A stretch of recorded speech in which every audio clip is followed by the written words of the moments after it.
Então, boa noite a todos. Estamos aqui no dia 27 de setembro de 2021, na nossa aula do nosso grupo, de leitura comentada, educação sistêmica, que foi criado por Hamilton Plácido, que é gerenciado pelo Geraldo Antero, que tem seu grupo lá no Facebook, que tem seu grupo no Telegram, que tem seu grupo a sua página lá no YouTube, para quem está nos ouvindo aí, quem está participando.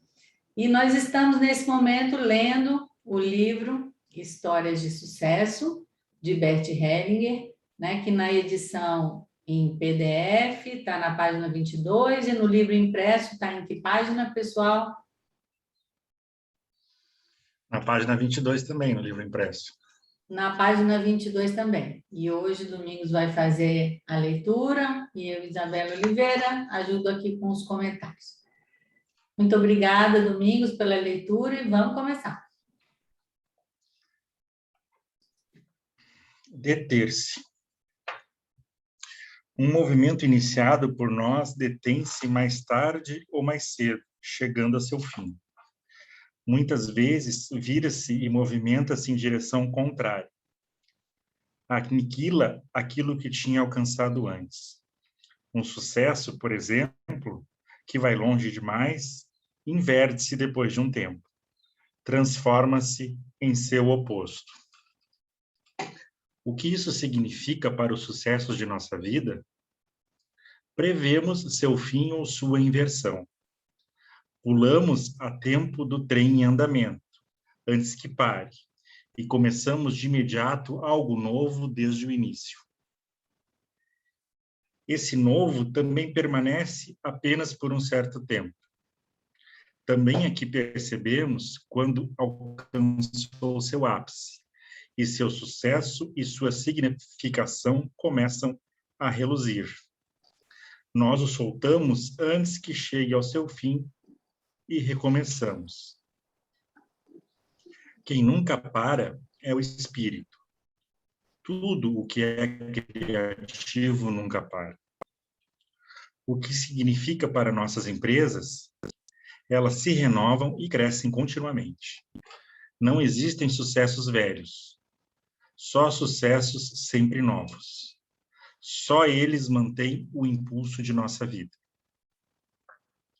Aquilo que queremos eternizar e garantir encaminha-se previsivelmente ao seu fim. Ainda mais, retém-nos.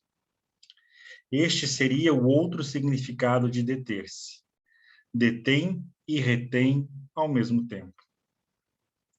Que ação estaria anunciada, neste caso, para os nossos sucessos? Enquanto ainda duram, nós nos libertamos deles para os sucessos que eles seguem. Como? Olhando para diante, para a frente deles, enquanto duram. Acontece o mesmo com a nossa vida. Em seu ponto culminante, geramos a nova vida que seguirá a nossa, até que também esta, no ápice de seu sucesso, coloque em movimento o sucesso seguinte, no qual segue atuando e permanece. Medido e desmedido. Medir significa fixar as dimensões de algo para estabelecer onde estão seus limites. O desmedido é o contrário. Quem age de maneira desmedida vai além de seus limites, de modo que põe em perigo os limites de outros e os seus próprios. O que limita nossos sucessos, por exemplo, é a concorrência. Ela obriga cada um a dar o melhor. Aquele que, finalmente, resulta ser o melhor entre muitos, coloca os limites aos seus concorrentes, sem agir com descomedimento. Com seu sucesso, ampliou e garantiu seus limites em benefício de muitos. Age com descomedimento quem sobreestima seu sucesso. Por exemplo, quem se considera bem-sucedido sem sê-lo realmente. Age com descomedimento quem espera maiores benefícios ou salários que os que correspondem ao seu desempenho. Depois de um tempo, é reduzido aos limites correspondentes a seu desempenho. Nosso sucesso é, afinal, o salário adequado a nosso desempenho e nosso serviço. Cresce com nossos desempenhos e é reconhecido e valorizado de maneira correspondente a eles. É constantemente com o nosso serviço. Desculpe, é medido constantemente com o nosso serviço. Depois do serviço feito, vem o sucesso, em forma de salário que lhe corresponde, nem alto demais, nem baixo demais. Permanece nos limites estabelecidos pelo nosso serviço. Suficiente. O que é bom nunca é demais, dizem alguns. Isto vale para os nossos sucessos. Nunca são suficientes. Sempre pedem mais. Muitos sucessos, sobretudo aqueles similares iguais, causam tédio depois de um tempo em nós e nos outros. Suspiramos quando acabam. No fundo, trata-se dos mesmos velhos sucessos. Quando acabam, deixam espaço a sucessos novos que levam mais além. Alguns negligenciaram, através de seus sucessos velhos, os novos e essenciais. Quanto mais cedo pararmos com os, tanto mais rápido virão os novos. Nossos sucessos têm uma medida. Quando ela está cheia, isto é o suficiente para nós e para os outros. Anuncia-se algo novo e mais importante para a nossa vida, perante o qual empalidecem e murcham nossos sucessos velhos. Quando algo é suficiente, pode acabar, de tal maneira que deixa espaço ao novo. Senão, como diz Rainer Maria Rilke em seu poema O Homem que Contempla, os velhos sucessos nos deixam pequenos perante algo maior e criativo. Perante estes poderes, permanecemos pequenos, inclusive com nossos maiores sucessos. Em sintonia com estes poderes, passamos de um suficiente ao seguinte, pequenos, e ao mesmo tempo cheios de força, cada vez mais dispostos a mais sucessos vitais. Como? Dispostos para a plena ação. A bondade. Bondade significa querer bem a alguém.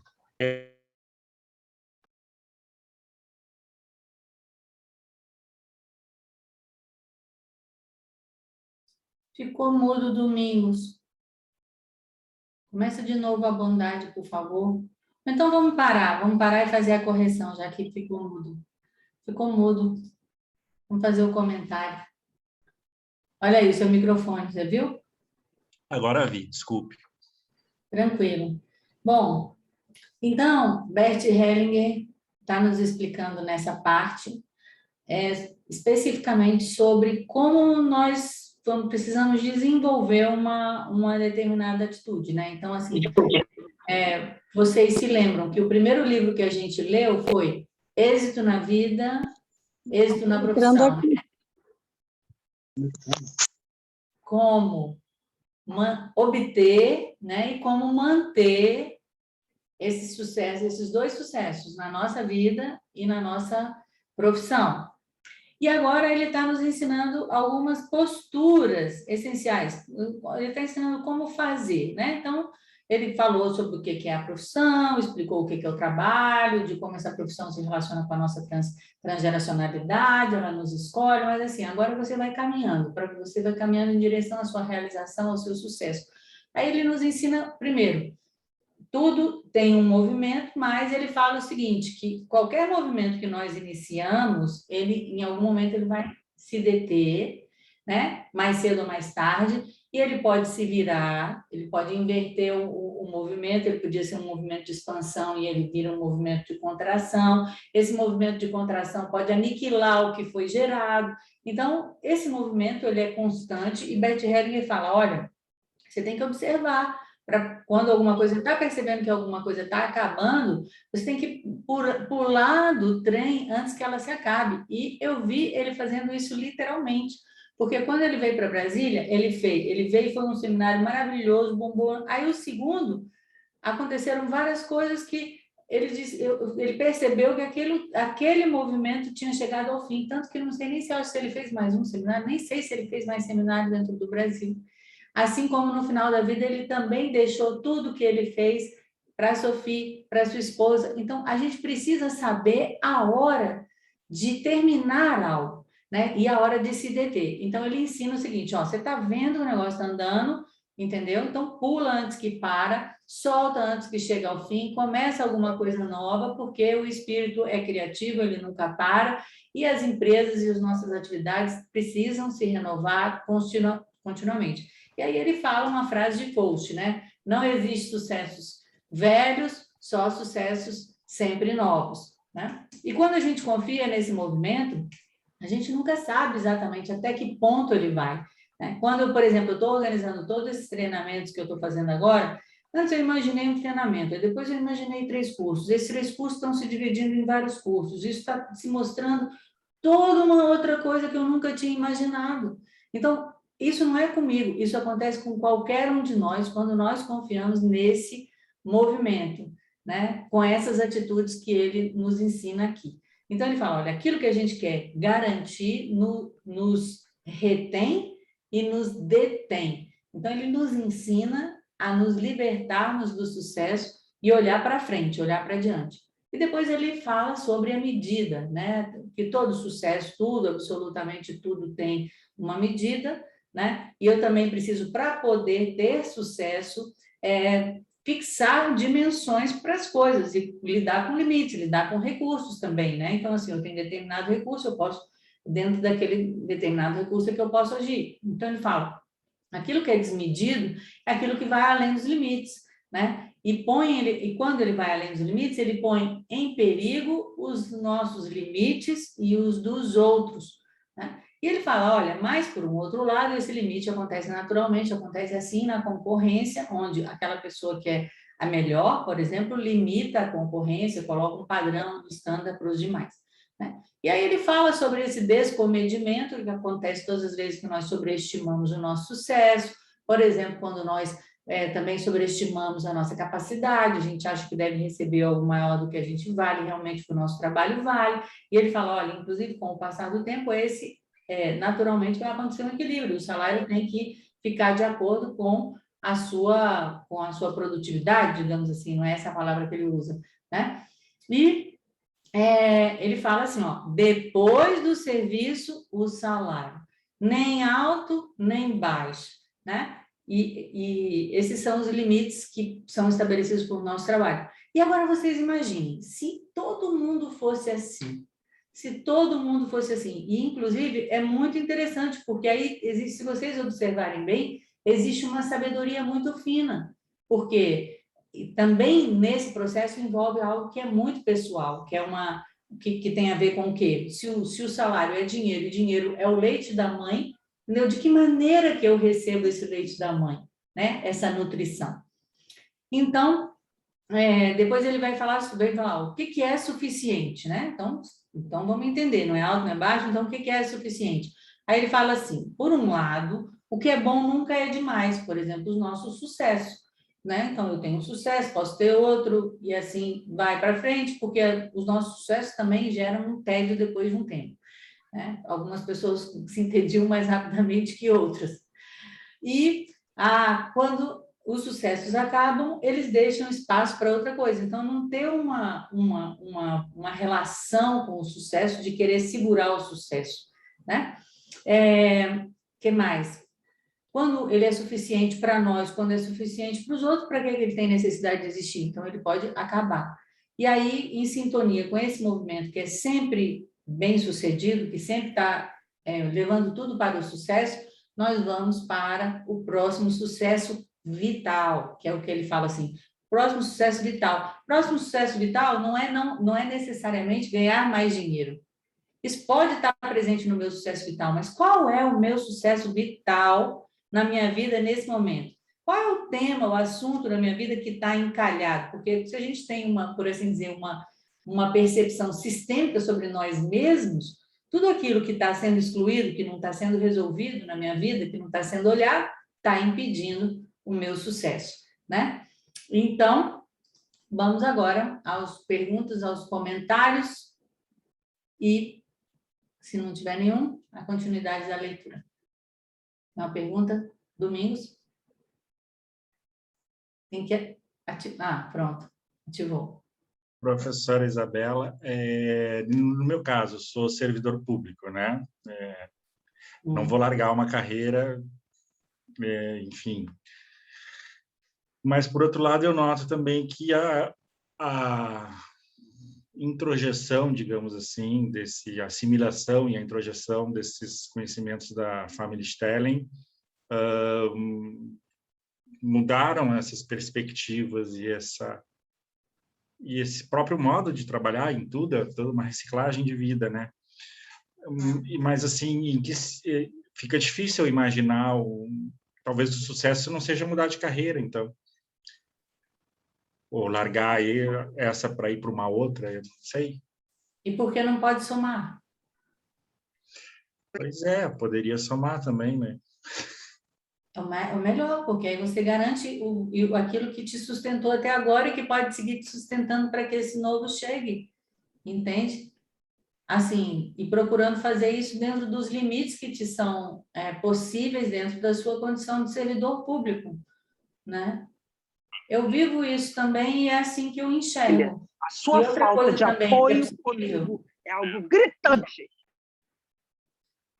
E outra coisa que é importante também é o que, quando você, porque é como se fosse assim, muitas vezes quando a pessoa conhece a constelação, ela fala, tudo aquilo que eu fazia não tem mais sentido na minha vida. Agora eu encontrei algo que tem realmente a ver comigo. Entendeu? Mas não é isso. Esse algo que você encontrou, ele pode te dar um olhar sobre aquilo que você já fazia, e uma outra maneira de fazer, ele se soma, ele não precisa excluir. E eu acho que aí tem uma maior riqueza, entende? Uma maior riqueza, porque, inclusive, você, como é que se diz? Não é um tesouro da sua vida? Você não foi servidor público durante não sei quantos anos? Por que isso fica para trás agora? É muito importante? Pode ser, não estou querendo dizer que não, né? É que, no meu caso, até uma coisa que, de certa forma, limita, porque, por exemplo, eu não posso advogar, que é a minha área de formação, né? Eu tive que entregar minha carteira da OAB, não posso advogar. Quer dizer, claro... E quantos anos faltam para uma aposentadoria, como é que se diz? Nem que seja parcial, o que quer que seja. Tem que pôr o pé no chão, a constelação, a gente não dá para levar só para as alturas, tem que levar para assim, estou com dor de estômago, qual é o emaranhamento da minha vida? Não, vai para o médico. Então, quantos anos faltam para a aposentadoria, Domingos? Nem sei mais, antes da reforma eram 12 ou 13, agora parece que são 18. Então, você vai ter que tomar uma decisão. Aí eu considero que nesse ponto é bom, nesse caso, por exemplo, fazer um olhar para isso dentro do campo, entende? Para poder, e assim, nem te diria só com o campo, mas eu acho que merece como é que se diz? Um aprofundamento disso. É um tema muito importante. Isso se refere a muitas coisas, não dá para a gente abranger tudo aqui, nessa resposta que eu estou te dando, entende? Entendi. Tem que ver a sua idade, tem que ver o seu momento de vida, tem que ver a sua condição financeira. Você está entendendo? Quando eu estou usando a constelação, eu não estou deixando de olhar para todos os outros fatores concretos. Não, faz parte.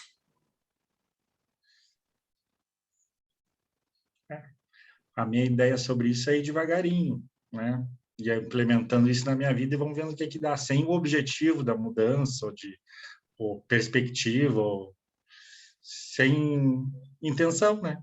Na verdade, sem intenção com esse objetivo de dar mudança, mas com o objetivo de me aprimorar e de ver no que dá.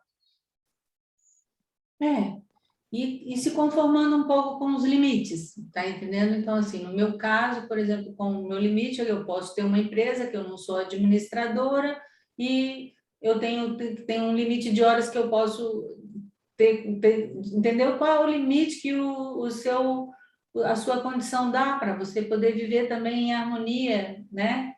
Dentro da ordem.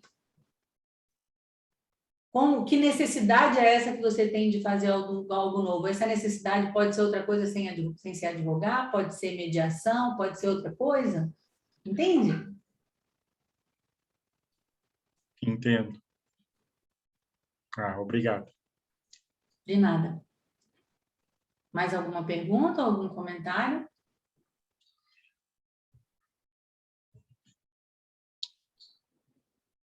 Então, vamos prosseguir com a leitura. A bondade. A bondade.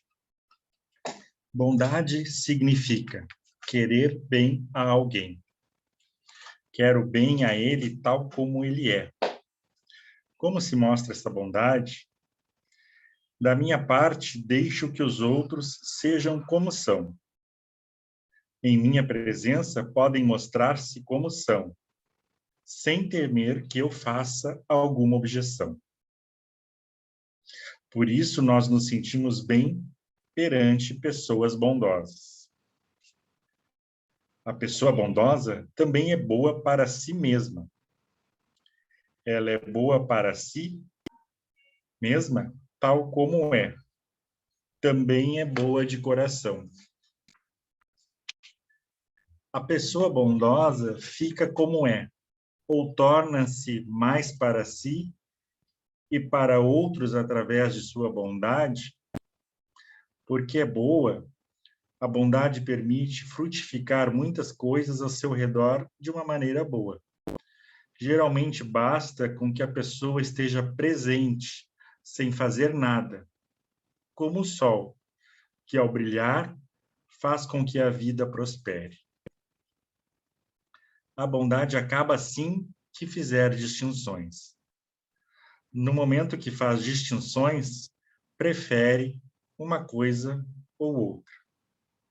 Distingue entre algo melhor para ela e aquilo que considera não tão bom ou ruim. Então, também aqueles que consideram a bondade boa no momento, temem não ser considerados tão bons por ela depois de um tempo. Temem que a bondade deixe de ser bondosa com eles. A bondade verdadeira é bondosa com tudo, tal como Jesus diz de seu Pai Celestial. Ele deixa o sol brilhar sobre maus e bons, e faz chover sobre justos e injustos. O bondoso aprova também os maus e os violentos, os que agem contra a vida de outros e inclusive matam, às vezes, de uma maneira que até o céu se revolta. O bondoso é bondoso com eles, da mesma forma que é bondoso consigo mesmo, pois percebe em si mesmo os mesmos impulsos. Em seu coração, em sua profundidade oculta, o mesmo potencial cruel e maligno. O que acontece, então, com aqueles que consideram muitos outros piores que si mesmos? O que acontece com aqueles que, perante o que é maligno e cruel, sentem acender em outros e em seus próprios corações o que é maligno e cruel? O que os iguala com aqueles que eles rejeitam, que os faz semelhantes no mais profundo de seu interior? A bondade que, como uma gota d'água macia e mole, Depois de um tempo amolece até a rocha mais dura. Torna-se irresistível a qualquer pessoa má e ao maligno no próprio coração. Inclusive a rocha mais dura dissolve-se, depois de um tempo, na água mole. Esta bondade é uma bondade divina. Amolece até a rocha mais dura, levando-a finalmente com a água da mesma fonte ao mesmo oceano. O oceano de uma bondade infinita. A profundidade. Toda bênção procede da profundidade. Toda vida na terra provém da profundidade. Alimenta-se da profundidade e volta a se afundar nela. De volta para quê? Para uma vida maior, permanente, pois a profundidade é viva. Nesta profundidade vivem os mortos, todos os mortos. A profundidade os acolheu. Desta profundidade tornam a luz. De que maneira? Vem por um tempo a luz através dos vivos, para se afundar novamente na abundância da profundidade. O que acontece com a altura e a distância? Elas estão no início de uma profundidade. Mesmo em relação ao espaço sideral, a essência da distância, falamos de sua profundidade. Também sua profundidade é como toda profundidade, insondável. Neste sentido, os pensamentos profundos são insondáveis, e as palavras profundamente comovedoras com as quais os expressamos. Quando as ouvimos e nos guiamos por elas, só nos resta delas algo tangível, como a profundidade da qual provém. Por exemplo, a palavra mamãe. A morte também é profunda? Tem a força da profundidade? Ou permanece junto a tudo o que associamos a ela, em um primeiro plano sem profundidade, como uma porta de entrada e transição para algo que vem depois dela? Profunda é a sabedoria. Também ela vem da profundidade, de uma profundidade insondável, conduzindo a essa profundidade. Profundo é, nesse sentido, o amor profundo. Provém da profundidade da alma. Ele é propriamente o sentido profundo. De que profundidade provém esse amor? Provém de uma profundidade insondável. Nunca acaba. Porque a profundidade permanece insondável para nós. Está cheia e vazia ao mesmo tempo. Puxa-nos a um vazio que nunca fica cheio. Por isso, sua atração nunca termina. A profundidade permanece em movimento em direção ao mais, em direção ao infinitamente mais. Na profundidade, acaba o superficial e o transitório. Por exemplo, a preocupação, a culpa, todo benefício e toda perda, todo final. Voltam da profundidade, um dia, à superfície e à luz. Da profundidade, acende algo inesperado e novo. Esse novo é realmente novo? Da profundidade, traz à tona todo o passado, oculto do novo. Algo começa realmente do início? Não é sempre ambas as coisas, final e início ao mesmo tempo, mas cada vez diferente, cada vez maior? Como podemos viver nossa vida em plenitude? Só da profundidade total. Vivemos nossa vida fundamentada nela, segurados por ela e atraídos em direção a ela, sem fim como ela. Vivemos a vida serenos e centrados, plenos e vazios ao mesmo tempo. E, no entanto, totalmente presentes, atemporais.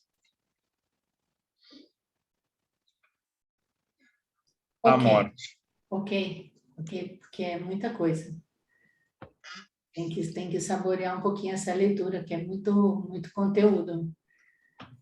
Senão a gente não dá conta de absorver, porque como vocês podem perceber, esse livro, assim como todos os livros da literatura tardia de Bert Hellinger, são muito filosóficos, muito densos, né? Então, e eu acho que compensa completamente o esforço de fazer essa leitura pausada e entender o que ele está falando, porque acrescenta uma dimensão ao nosso conhecimento mais básico da constelação familiar.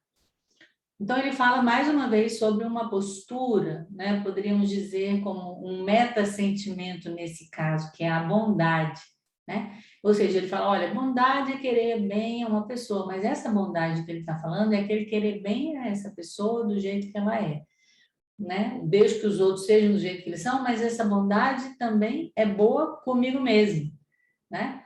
Então, a gente sim, quando a gente é bom com os outros, a gente também precisa ser bom com a gente mesmo e as pessoas que estão ao nosso redor se sentem bem ao nosso lado, porque nós não as julgamos, né?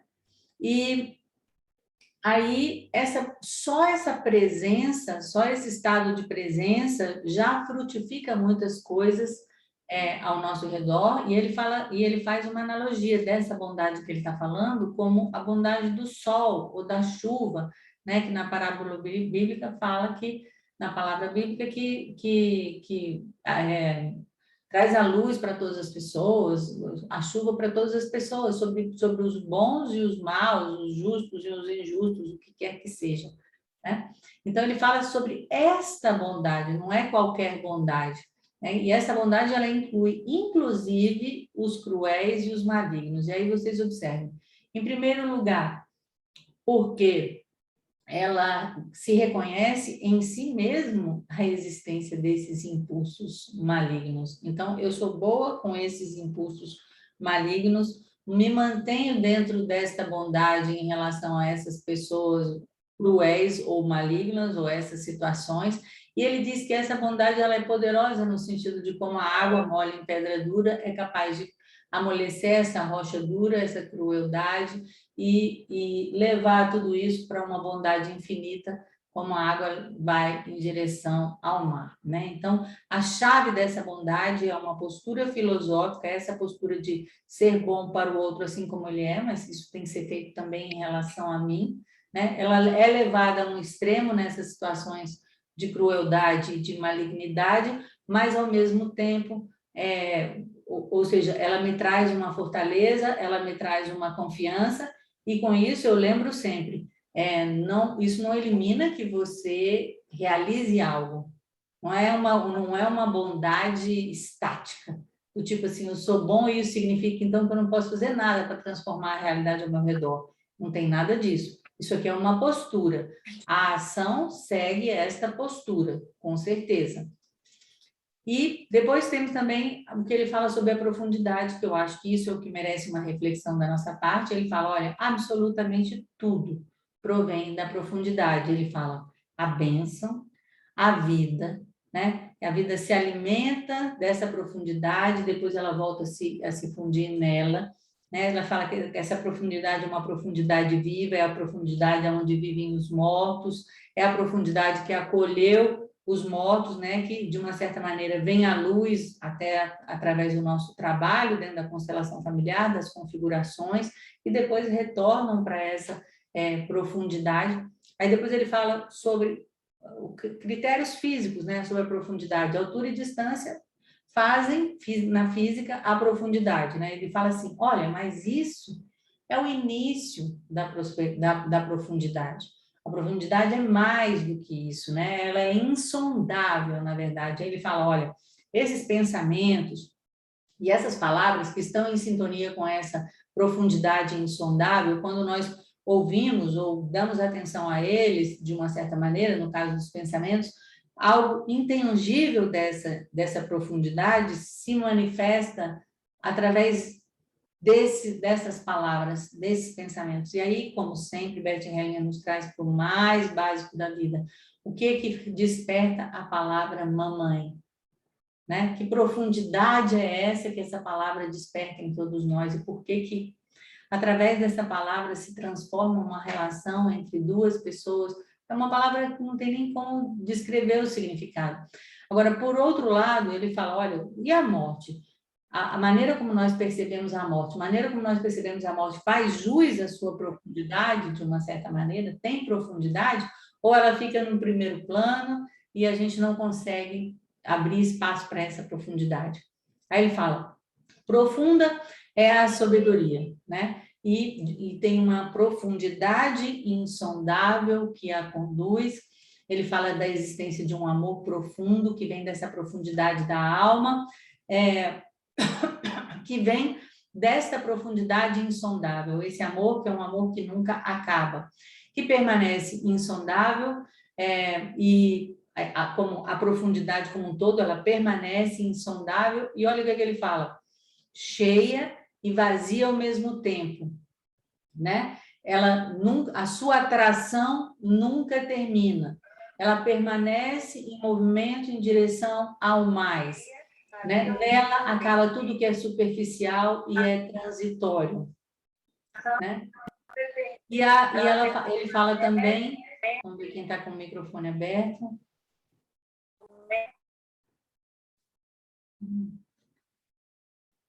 Tem que ajudar a cuidar do microfone. Então, ele fala também que essa profundidade acende sempre algo inesperado, acende algo novo, né? Ao mesmo tempo ela traz coisas que vêm do passado. Ele fala assim, bom, ele fala assim, mas será que algo pode realmente começar, algo novo? Aí ele vai dizer assim, olha, sempre não é sempre ambas as coisas, começo e fim ao mesmo tempo. Então, são reflexões muito profundas e muito importantes. É como se a gente estivesse saindo da matemática básica da constelação, que é falar assim, as 3 ordens do amor, as ordens da ajuda. Nós estamos falando aqui de outra coisa. Vocês estão entendendo? É um nível muito mais profundo do nosso aprendizado quando a gente está falando sobre essas compreensões de Bert Hellinger. Alguma pergunta, algum comentário?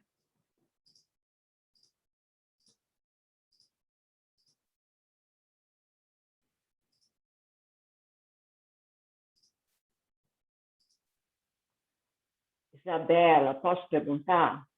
Pode.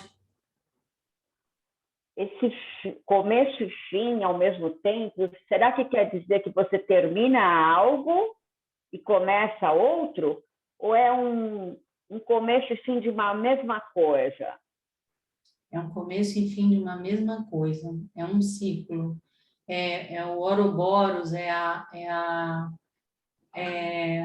aquilo que vai além do começo e do fim. Entendeu? É o alfa e o ômega. Em tudo que existe, está presente as duas coisas ao mesmo tempo. É essa ideia que ele está trazendo para a gente. E aí me lembrou também um livro que eu gosto muito, que é um livro que depois eu vou levar para os níveis avançados do treinamento, que é Mente Zen, Mente de Principiante. Mente Zen, Mente de Principiante, que é exatamente essa ideia que está aqui, colocada aqui no Bert Hellinger. É e não é ao mesmo tempo. É disso que ele está falando. Ele está falando desse nível, esse nível que vai além da polaridade, que engloba as polaridades, que é ao mesmo tempo princípio e fim ao mesmo tempo, sabe? Dá para entender? Eu sei que é bem avançado. Eu não entendo. Não entende? Não. Você imagina quando Bert Hellinger fala, por exemplo, do espírito criativo? Ou quando ele fala, por exemplo, da postura ou da compreensão aristotélica de que tudo no universo surge a partir de um primeiro motor.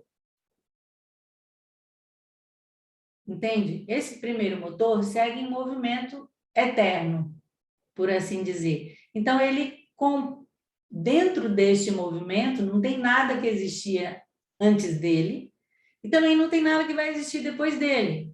Por isso, ele é o começo e ele é o fim. Essa profundidade é outra maneira de falar desse espírito criativo, é outra maneira de falar desse primeiro motor. A gente está falando de uma outra dimensão, ou nomeando de outra maneira isso, que é chamado de espírito criativo, que é chamado de primeiro motor, que é chamado por Bert Hellinger também de o último.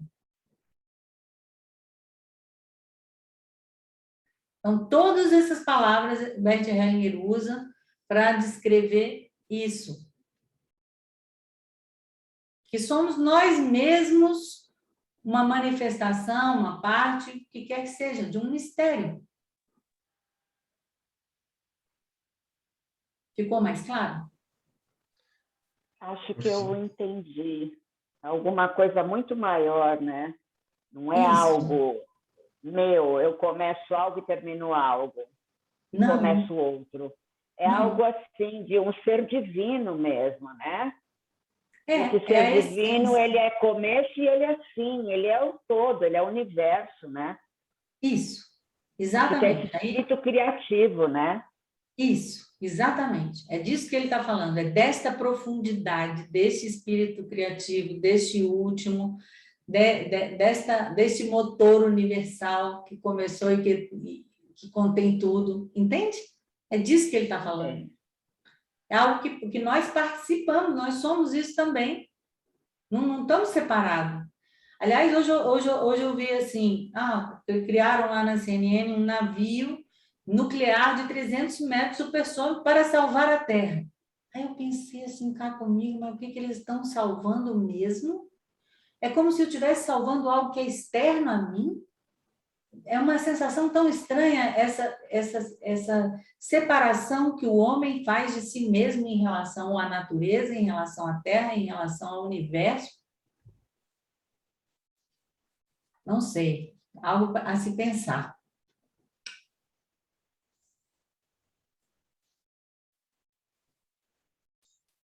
Algo mais?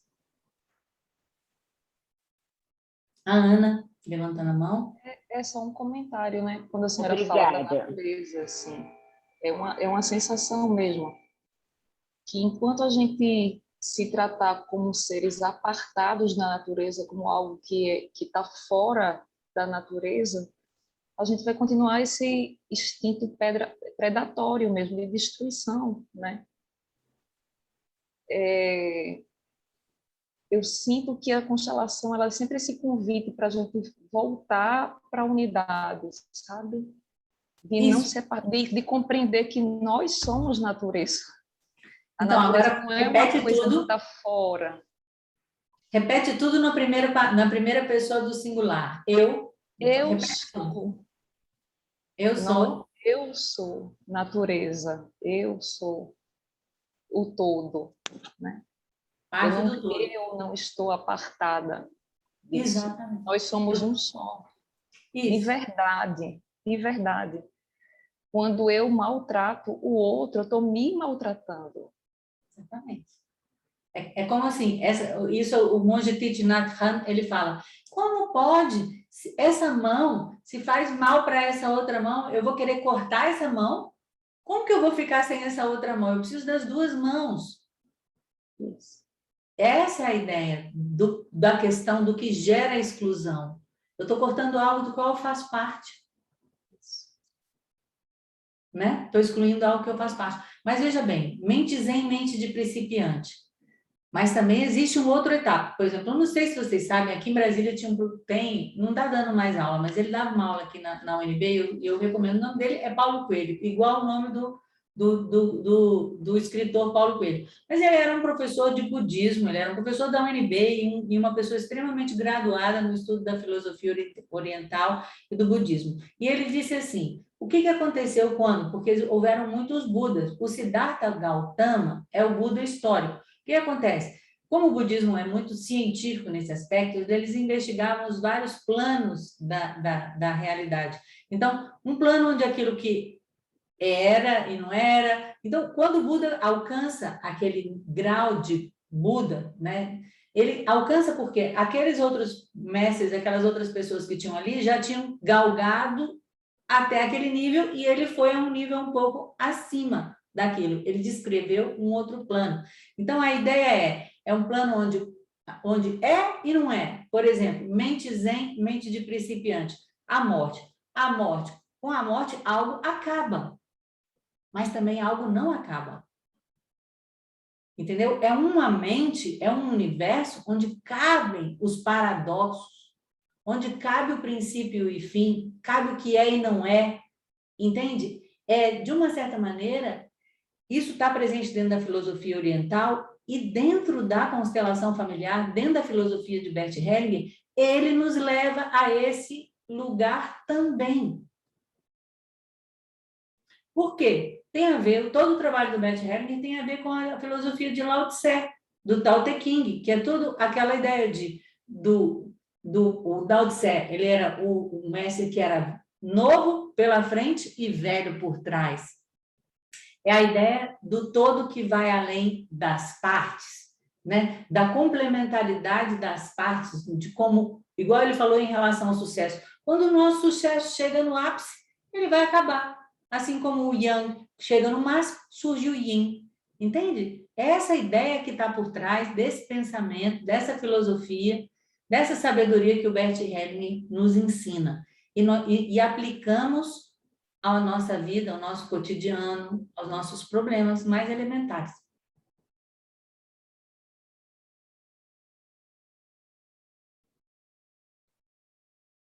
Ok? Então, prosseguimos. A morte. As empresas são a obra de uma vida, uma obra a serviço da vida.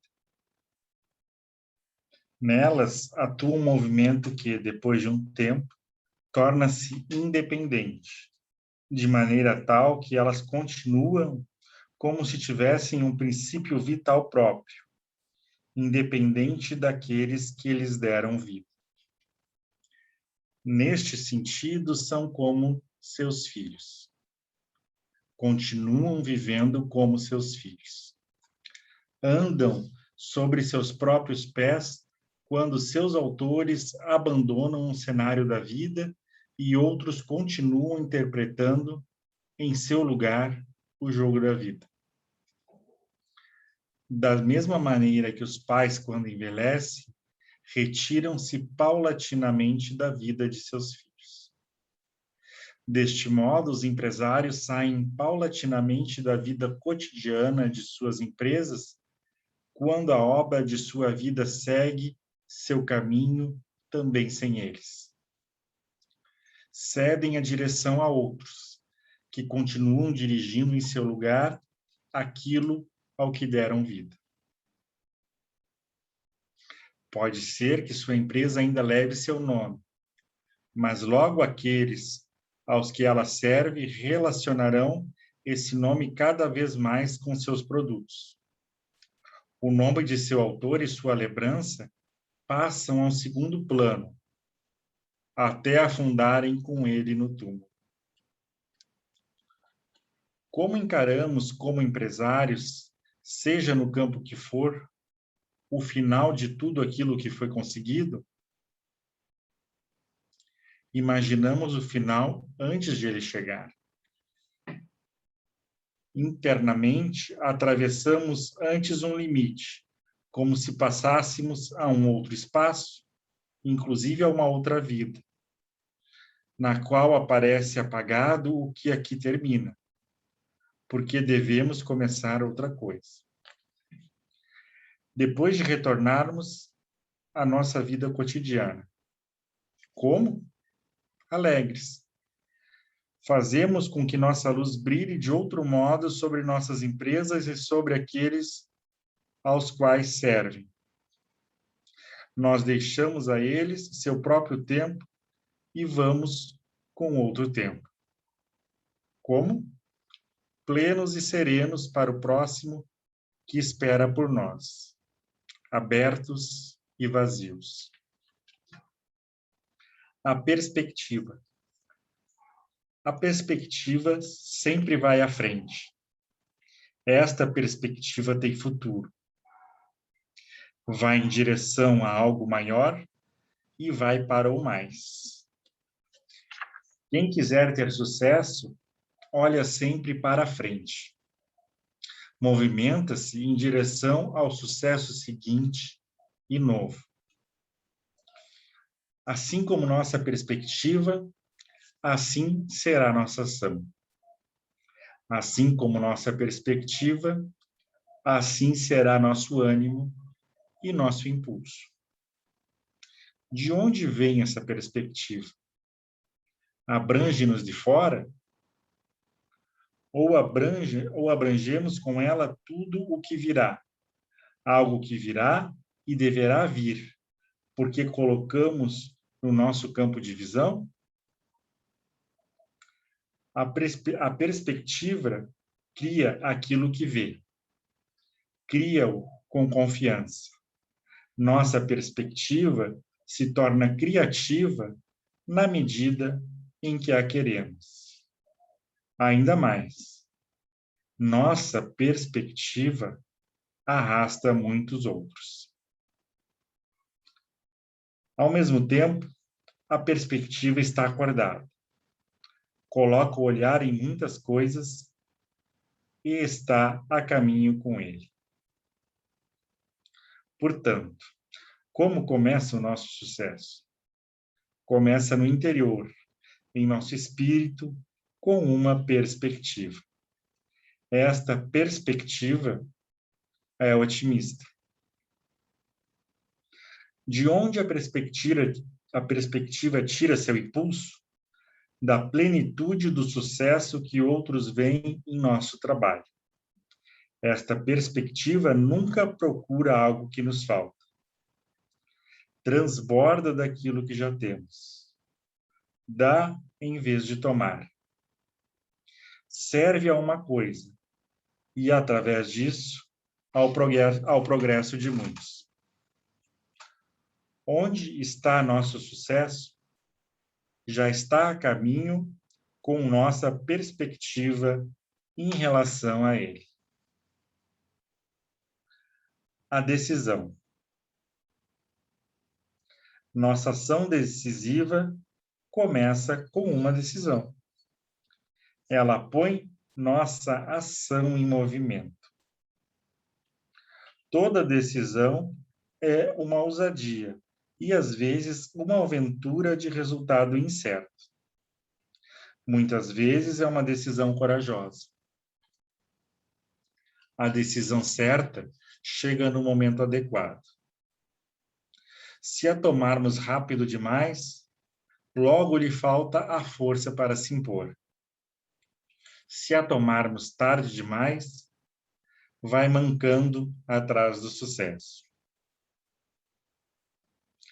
A decisão precoce demais acaba sendo, geralmente, imprudente e irrefletida. A decisão tardia demais acaba sendo paralítica. Fica pendurada em outras coisas, em vez de guiar.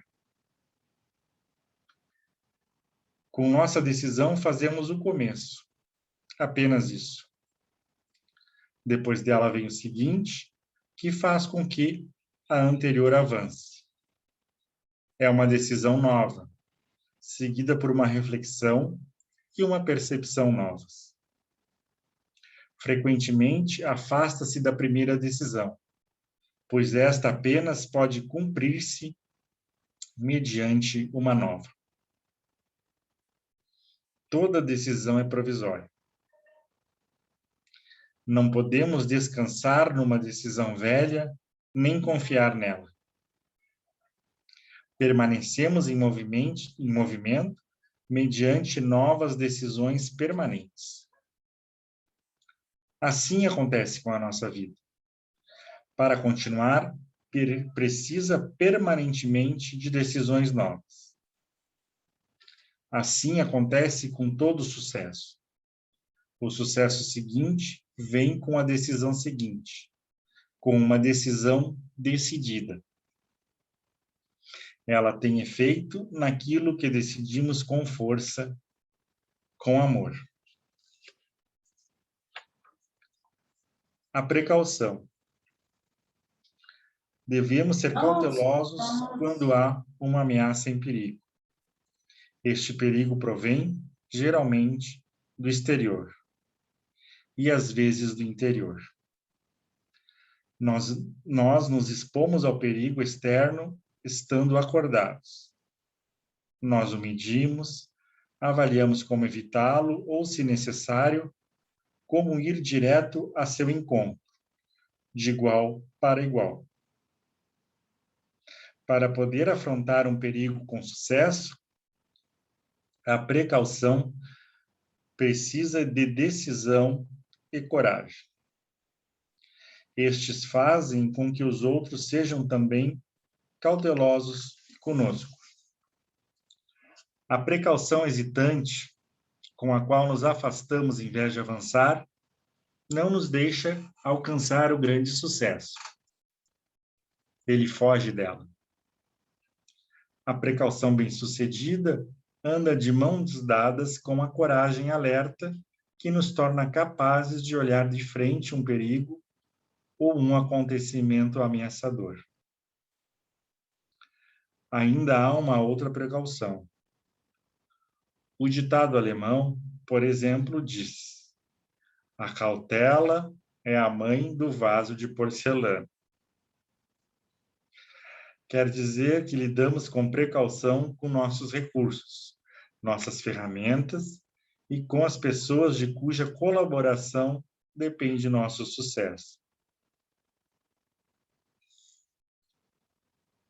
Essa precaução é, no fundo, valoração e respeito. Sem ela, sofreremos prejuízos. Neste sentido, lidamos com precaução com nossa renda. Estabelecemos reservas para os tempos de penúria. Nossa precaução torna-se, neste caso, previsão. Às vezes, somos cautelosos nesse sentido com nossas palavras. Onde convém, nós a retemos prudentemente. Se mostramos algumas poucas cartas, esta precaução se torna uma estratégia sábia. O outro deve mostrar primeiro as cartas. Neste caso, a precaução pede confiança mútua antes de dar um passo juntos. Uma precaução excessiva também se opõe a um empreendimento comum. O grande sucesso, às vezes, nos pede o primeiro passo gerador de confiança contra toda precaução. O que nos pede, então, a precaução? Às vezes, serem cautos. Ok.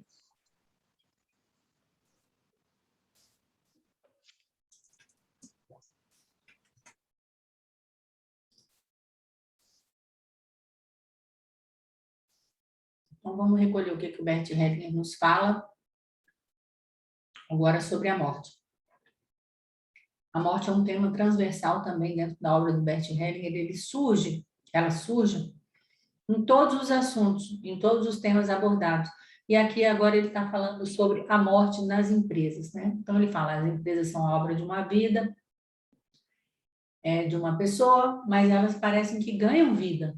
Elas parecem que são tomadas por um movimento que as torna independente e é como se elas tivessem um princípio vital que não depende da pessoa que as criou, ou as criaram, né? No caso aí, ele, mais uma vez, ele faz uma comparação.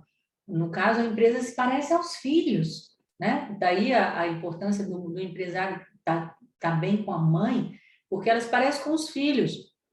Elas continuam vivendo como os filhos continuam vivendo depois de nós, e eles vão andando com seus próprios passos. E aí ele vai mostrando algo muito incrível, porque foi uma coisa que ele não só ele aprendeu teoricamente, mas ele realizou na prática, né? Quando ele foi paulatinamente deixando o seu trabalho dentro das empresas Hellinger, que tem a Hellinger Publications, tem a Hellinger Treinamentos, tem as empresas. Quando ele foi saindo dessas empresas e ele foi cedendo e entregando essa direção, e entregou para a Sophie Hellinger em 2018.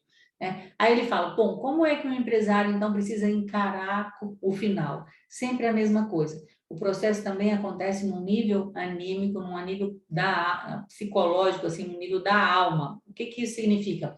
Que internamente o quê? Eu entro em contato com aquele fim, eu faço esse processo dentro de mim mesmo e nos imaginamos atravessando esse limite, ou seja, por exemplo, deixando a empresa, passando a empresa para outra pessoa. E depois a gente retorna para a vida cotidiana, ou seja, depois de fazer essa integração, e a gente está mais alegre, mais disposto para as pessoas que estão ao nosso lado, para os nossos colaboradores, para aquilo que efetivamente precisa ser feito, né?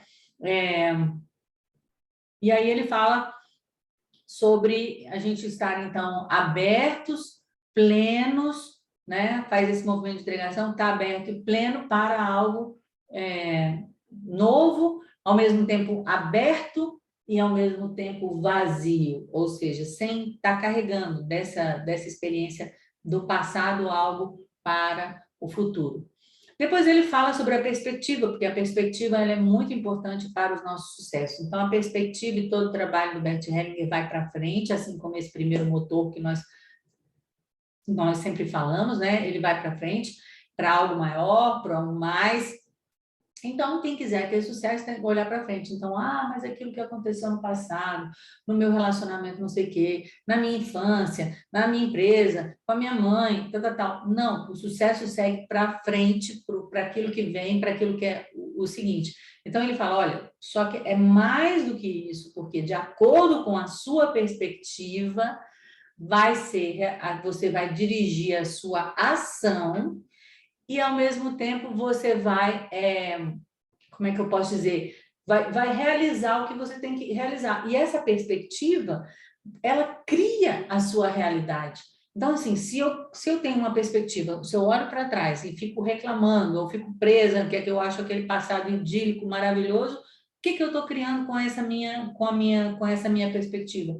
Um futuro ruim e um futuro que nunca vai acompanhar o que foi o meu passado.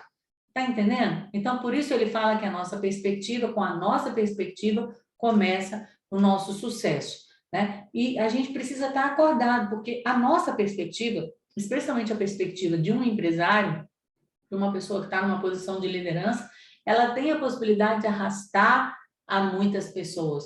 E isso acontece em quase todas as profissões, em quase todos os ambientes de trabalho. Então, um professor, ele arrasta os alunos. Então, um chefe arrasta seus subordinados. Um presidente arrasta a população. Vocês entendem? Então, por isso a perspectiva, ela é muito importante, ela é de onde se tira o impulso e mais primordial para aquilo que precisa ser feito. E ele fala assim, qual que é a perspectiva que leva ao sucesso? Né? Então, bom, primeiro, parte desse princípio da existência de uma plenitude, ou seja, não fica procurando falha, né? Aquilo que a gente faz transborda de quem somos, daquilo que temos, da maneira como somos, para o mundo, para os outros, da maneira como são. Ou seja, essa nossa perspectiva, essa que leva ao sucesso, ela transborda desta compreensão, desta plenitude, da existência dessa plenitude. Né? Ao invés de querer algo para mim, né? Então, o que eu quero? Eu quero mudar de emprego porque eu quero mais visibilidade, porque eu gosto de um emprego assim que me mostre para o mundo, ou eu quero um emprego para ganhar mais dinheiro. Não, tudo isso é querer para si. Não é essa a perspectiva que conduz ao sucesso. A perspectiva que conduz ao sucesso é aquela que considera que faz parte dessa plenitude, que já recebeu muito, já tem o suficiente e serve e que oferece, que dá ao invés de tomar, né? Então, Bert Hellinger diz que, com essa perspectiva, o nosso sucesso sempre está a caminho dessa perspectiva que ele nos ensina aqui nessa parte do texto. Depois ele fala sobre a importância da decisão, e como vocês sabem, a constelação familiar nos ajuda a tomar decisões, e ela nos ajuda a tomar decisões não apenas porque eu posso usar o campo para tomar decisões, né? Mas porque me traz uma compreensão sobre o poder da decisão e de como lidar com o tomar decisão, né? Então ele fala, olha, a decisão, toda decisão, ela põe em ação algo, né? Porque eu me decidi, bom, vou me separar, então agora eu tenho que tomar todas as providências para eu poder me separar, né? Ele fala que, por outro lado, toda decisão é usada, toda decisão é sempre provisória, né? E, às vezes, essa decisão leva a uma aventura de resultado incerto. Por isso, a gente também não pode deixar de usar a nosso favor a precaução, como eu falei aí na resposta para o Domingos, né?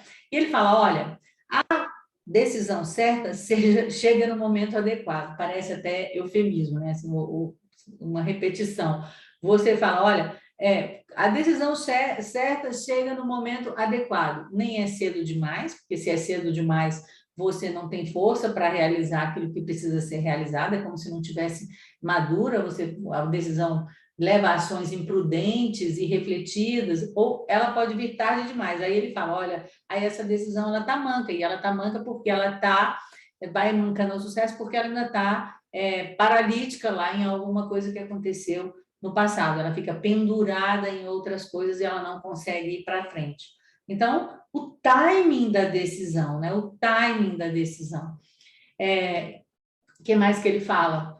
Então, ele fala, olha, todo processo de decisão, ele faz o seguinte, uma decisão leva a uma ação, essa ação leva a uma consequência, essa consequência vai gerar em nós uma reflexão, que vai gerar uma outra decisão, que pode, inclusive, ser contrária à primeira. Então, entender também como é esse processo de ação, de decisão, de reflexão, como um processo contínuo, para a gente poder tomar as nossas decisões, também sem nos apegarmos, né? Então, assim, bom, lá no passado eu disse que eu ia ficar casado com você a vida inteira. Pô, mas agora não. Então, eu tomei agora outra decisão, né? Outra coisa importante, aqui ele fala sobre a precaução. Então, essa tomada de decisão dessa maneira não exclui a necessidade da precaução, mas é necessário prestar atenção. Que tipo de precaução que existe? Né? A precaução ela pode vir do exterior, de um modo geral, vem através de um perigo do exterior, mas essa precaução pode se referir a algo interno. Eu não vou dar conta dessa situação.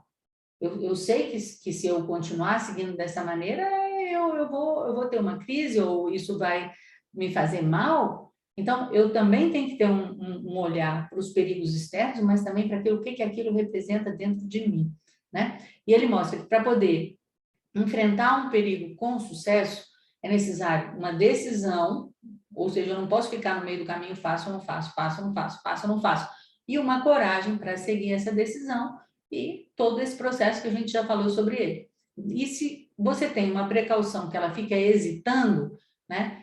Isso vai ficar assim, não, eu preciso fazer isso, porque senão pode acontecer aquilo, então eu fico hesitando, nunca tomo uma decisão, sempre fico com dúvida, isso vai me impedir de alcançar o sucesso. A precaução, que ela é bem sucedida, é aquela que vai junto com a coragem, ou seja, eu tenho precaução, mas ao mesmo tempo eu tenho a coragem para poder dar o próximo passo, né? Que mais? Aí ele fala, olha, aí ele traz aquele ditado do alemão, olha, a precaução é a mãe do vaso de porcelana, ou seja, os meus recursos, eu tenho que tomar precaução com as minhas ferramentas, eu tenho precaução com os meus colaboradores, porque tudo isso se refere a algo muito importante, que é, por exemplo, assim, a valoração que eu tenho ao meu dinheiro, aos meus recursos, aos meus colaboradores, o respeito que eu tenho isso, essa precaução significa isso, nesse contexto, né? Ela é bem-vinda, ela valoriza, ela respeita. Outra precaução que é bem-vinda é a precaução com as palavras, e aí a gente já traz alguma coisa muito importante para o nosso trabalho de consteladores, ou seja, quando nos retermos em relação à palavra, né? Essa palavra é uma palavra a palavra que se retém é uma palavra que tem força, ela é uma palavra que é estratégica, que é sábia, né? E que quando a gente usa isso, por exemplo, no caso de uma negociação, por exemplo, né? O que ele fala? Essa palavra que se cala é estratégia, ela espera que o outro dê as suas cartas, por assim dizer. Mas, ao mesmo tempo, se você fica com muita precaução, é impossível alcançar alguma coisa juntos, entende? Então, são ensinamentos muito práticos que o Bert Hellinger nos traz, né? E ele termina essa fase falando, olha, para a gente, às vezes, ter sucesso, o que o nosso sucesso nos pede é sermos incautos. Alguma pergunta? Algum comentário?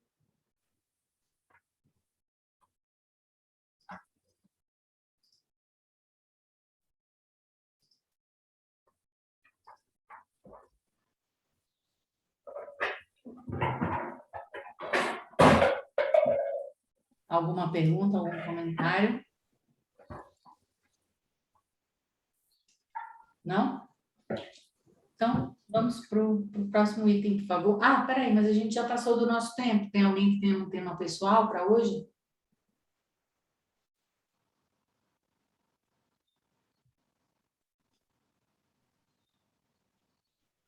Ninguém está precisando de nada? Então, seguimos com a leitura.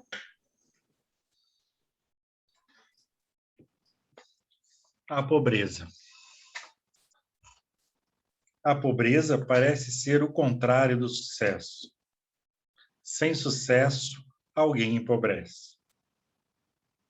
Inclusive na pobreza, um pobre deve ter sucesso em muitos aspectos para poder viver.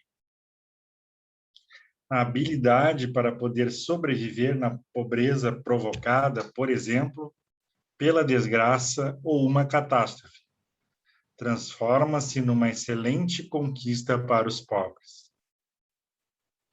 Refiro-me a outra pobreza. Os pobres, por exemplo, de uma favela, tornam-se, às vezes, uma comunidade conjurada. Para eles, acaba sendo muito mais difícil sair dessa pobreza, pois isto seria como se perdessem suas raízes. Uma fidelidade profunda os vincula a seus concidadãos pobres. No entanto, como podem ter sucesso? Com modéstia. Permanecendo modestos, se mantêm vinculados às suas raízes, mas se desenvolvem numa outra direção. Esta pobreza é uma pobreza de espírito. Começa no espírito, permanece no espírito e muda no espírito. Superar esta pobreza é um sucesso do espírito. Primeiro, ainda de forma oculta, é um sucesso secreto. Depois, aos poucos, a mudança a outro campo espiritual é um sucesso decidido. Também neste caso, acontece com maior êxito quando não chama atenção, quando é insuspeito, sem ser percebido pelos outros. Deste modo, um pobre se liberta lentamente de sua pobreza, de forma autônoma, com sucesso. Chegando a outra margem, apenas olha para a frente, com humildade. Deste modo, seu sucesso pode crescer dentro dele e permanecer, sendo um sucesso modelo para outros pobres. Autônomo. Todo empresário é autônomo. Vira empresário quando se torna autônomo.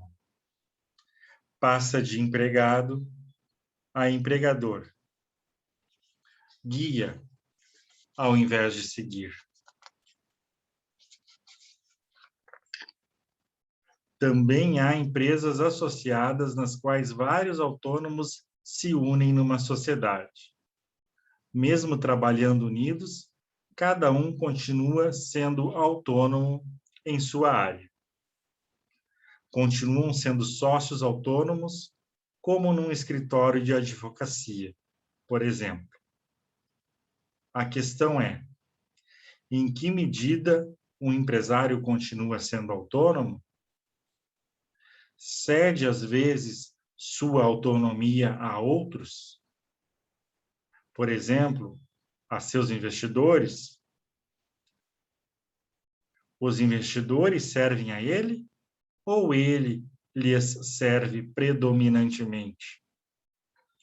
Podem, inclusive, acabar com ele depois de um tempo? Qual seria a solução? Um empresário permanece com seus sucessos dentro do contexto que lhe permite continuar sendo autônomo. Neste caso, não se deixa engolir por outras empresas. Pelo contrário, se um empresário engolir outra empresa, pode continuar sendo autônomo? Continuar com isso detalhadamente vai para além de minha competência. Paro por aqui. Apenas é uma sugestão para ser refletida. A cooperação de duas ou mais empresas independentes acaba sendo muitas vezes, a longo prazo, o modelo de sucesso mais valioso e reconhecido, sobretudo porque vincula mais os funcionários de cada uma das empresas à sua própria empresa, com uma disposição permanente ao desempenho como consequência. É uma disposição autônoma ao desempenho, pois cada empresa também vive independente e autônoma de uma maneira boa. O mesmo vale dentro de cada uma das empresas. A convivência autônoma dos funcionários individuais e das diferentes seções os transforma em terceirizados. Vivem autônomos entre si e estão dispostos a uma cooperação amplamente autônoma com os outros. Adiante. Muito sucesso nos precedem. Eles se anunciam. Apenas temos que segui-los. Este tipo de sucessos acaba sendo inevitáveis. Assim, por exemplo, depois da concepção vem a gravidez e depois o nascimento. Depois de alcançada a concepção, o sucesso seguinte vem por si só. O primeiro sucesso é fundamental. Precede os outros. Um empresário bem-sucedido precede seus funcionários. Também precede o tempo. Vê aquilo que se anuncia como o seguinte e necessário. O que leva ao sucesso, sobretudo, é a visão ampla. Esta precede sua realização. Vira uma previsão. Podemos prever com maior facilidade quando deixamos algo do passado no passado, sem olhar para trás. Senão, o passado nos distrai a visão. Em vez de olhar para diante, olhamos para trás. Porque estamos tentados, às vezes, a olhar mais para trás do que para frente? Temos a esperança de que algo que não teve sucesso no passado se inverta posteriormente, ou se recupere. Este olhar nos paralisa. Deixar o passado como está e reconhecer que não é possível retroceder de modo algum é uma conquista espiritual. Ela vem depois da renúncia total. Esta renúncia ultrapassa o sucesso no futuro. Se for alcançado, este sucesso é o que precede os outros. Depois deste virão, por si mesmos, os sucessos novos. Para eles o caminho está livre. Só tem que vir. Estes sucessos também são um avanço para muitos sucessos que virão depois deles. Então, para onde olhamos? O melhor é, em todos os aspectos, olhar para diante com confiança. Ok. Vamos lá. Nos reserva o que nós lemos. Então, Bert Hellinger vai falar sobre a pobreza. Né? Uma pobreza que é algo que parece que é ser contrário do sucesso, mas o que ele mostra? Olha, mesmo para uma pessoa ser pobre, ela precisa ser bem-sucedida em muita coisa. Então, como seria para nós olhar para a pobreza como se ela fosse um outro tipo de sucesso? Ou seja, existe dentro da pobreza o sucesso? Existe dentro do Yang e o Yin? Né? Então, existe dentro dessa pobreza, sim, muitos sucessos. Mas ele fala de uma outra pobreza, que ele fala de uma pobreza espiritual, que é essa pobreza que vem de uma lealdade à minha comunidade do destino. E ele fala, olha, os pobres de uma favela, né, eles podem se tornar aí ele fala uma comunidade conjurada, mas vamos falar assim, dele, se torna uma comunidade de destino, onde é difícil de sair. Né? Porque quando eu estou pensando que eu vou sair da favela, que eu vou deixar de ser pobre, vou ser bem-sucedida, muitas vezes age contra mim essa fidelidade profunda, esse amor cego que me emaranha com esse grupo ao que eu faço parte e que me impede, então, de dar esse passo. Né? Ou seja, as pessoas se mantêm vinculadas. E ele fala, olha, essa pobreza é uma pobreza do espírito, é uma pobreza que começa no espírito, que permanece no espírito e que muda no espírito. Essa pobreza que ele está falando.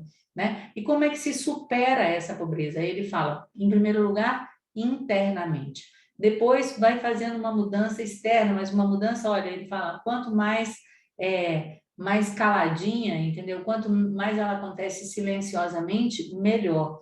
E quando a pessoa consegue se libertar, quando ela chega na outra margem, ela olha para frente com humildade.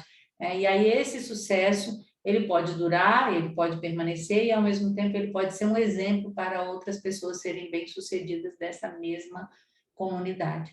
Né? Então, mais uma vez, a saída da pobreza, ela envolve um crescimento, segundo Bert Hellinger, um crescimento espiritual, ou seja, um crescimento dos nossos valores, da nossa moral, da nossa perspectiva sobre a vida, da nossa ação, da nossa tomada de decisão, de tudo isso que a gente vem tratando ao longo das nossas leituras comentadas, especialmente dessas duas que tratam do tema profissão, trabalho, empresa, sucesso, tudo isso.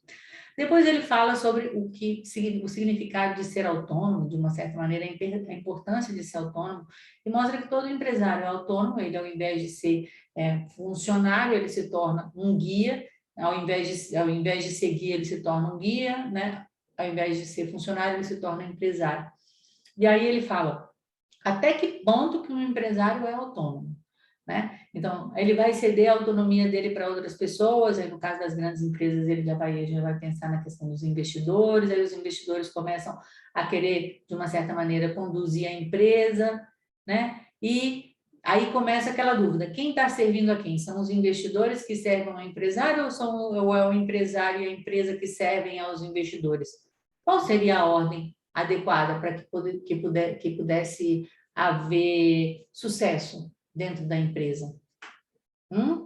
Claro, né? São essas as reflexões chaves, inclusive, para quando a pessoa for fazer uma consultoria empresarial. Então, a empresa está servindo aos investidores, ao ganho dos investidores, ou a empresa está servindo a vida e os investidores estão servindo a vida? Estão entendendo? né? Então, ele fala, olha, a solução nesse caso é ter um nível de sucesso onde você possa não perder a sua autonomia, né? Para que ele possa fazer o seu trabalho. E depois ele nos leva a uma reflexão onde ele mesmo para, onde ele vai falar assim, o que acontece quando uma empresa engole a outra? Né? Quando você tem uma fusão, né, ou a compra de uma outra empresa, será que essa empresa que, digamos assim, engoliu a outra, que comprou a outra, ela consegue ser totalmente autônoma? Aí ele fala que eu paro, porque ali já é como se fosse uma reflexão grande demais, mas nos leva a realmente pensar, e especialmente em observar, no caso de uma consultoria empresarial, quais são os efeitos daquilo que acontece. Então, a mesma coisa em relação à barriga de aluguel. Eu não sei o que pode acontecer. A gente observa os efeitos que acontecem com essa postura que nós aprendemos aqui, né? E aí ele fala também sobre a cooperação entre duas empresas, né?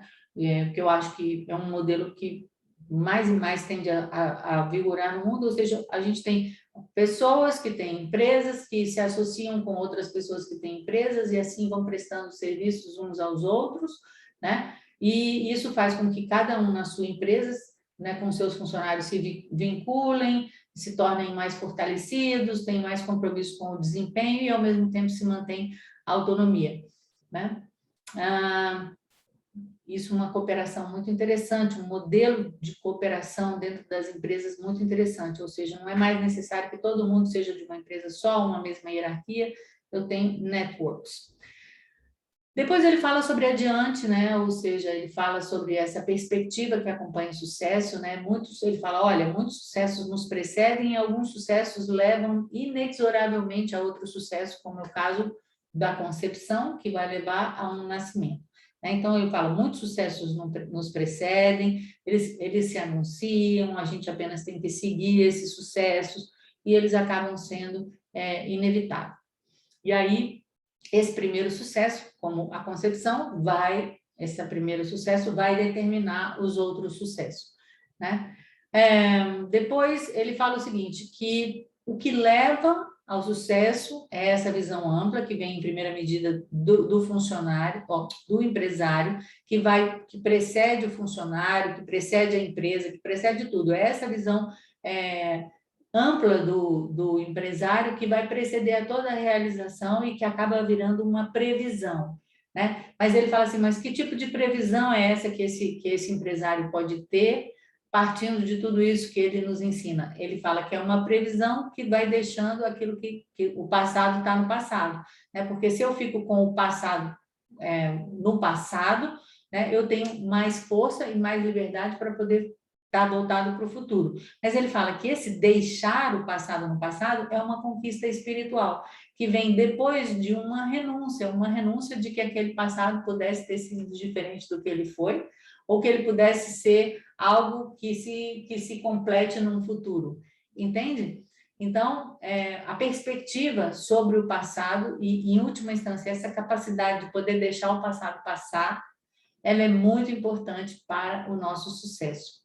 E aí ele fala sempre, né? Para a direção do olhar. A direção do olhar é para adiante, que é o nome do trecho desse trecho do livro, né? Para adiante com confiança. É isso que ele nos ensina aqui. Alguém tem uma pergunta? Alguém tem algum comentário? O Domingos. Professora Isabela, e esse olhar para o adiante não sairia um pouco daquele não estar no presente? Ficar olhando para o futuro? Não, a gente está no presente, mas a gente olha uma perspectiva ampla adiante. A gente não pode olhar para o passado, a gente está voltado para o presente. A gente é igual o Lao Tse, novo na frente e velho atrás. Entende? Sim, não, mas essa ideia de não me tiraria do presente ficar olhando para o futuro? Pode tirar, depende da maneira como você olha para esse futuro. Se você gasta muito tempo imaginando que esse futuro possa ser agora, quando eu estou no presente, com a perspectiva que eu estou voltada adiante, mas eu continuo no presente, não. Vai depender de como você utilizar esse olhar para frente. Se você só olha para frente e está completamente desconectado do seu presente, não vai funcionar. Né? Ok, obrigado. Ana. essa reflexão quando o Domingos traz isso, me vem assim, essa diferença entre perspectiva e expectativa, né? A expectativa talvez seja essa coisa que cria, que joga a gente realmente, lança a gente para ficar lá preso ansiosos pelo um futuro, e muitas vezes a gente termina se frustrando, e a perspectiva parece que é um futuro, uma coisa mais próxima, não é um futuro que arranca a gente do presente, é um futuro mais perto. E ela é ampla, ela é ampla, ela é ampla, ela vê, ela olha para diante, ela olha para esse futuro, mas ela é ampla. Ela não nos tira daqui, ela sempre nos conecta com aquilo que está por vir, né? Ou seja, nos conecta com esse movimento. Seria algo assim, mas a sua colocação foi muito boa, muito pertinente sobre o adiante, quando ele nos tira do presente com as suas fantasias, sua imaginação criativa. Né?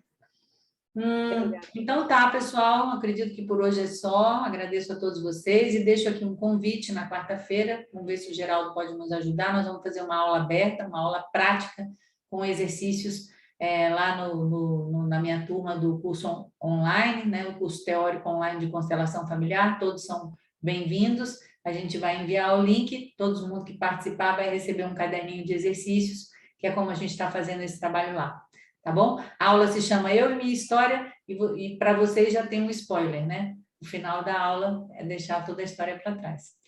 Um abraço e tudo de bom para vocês. Tchau. Muito obrigado, professora. Tchau. Beijo. Obrigada, Domingos. Obrigada.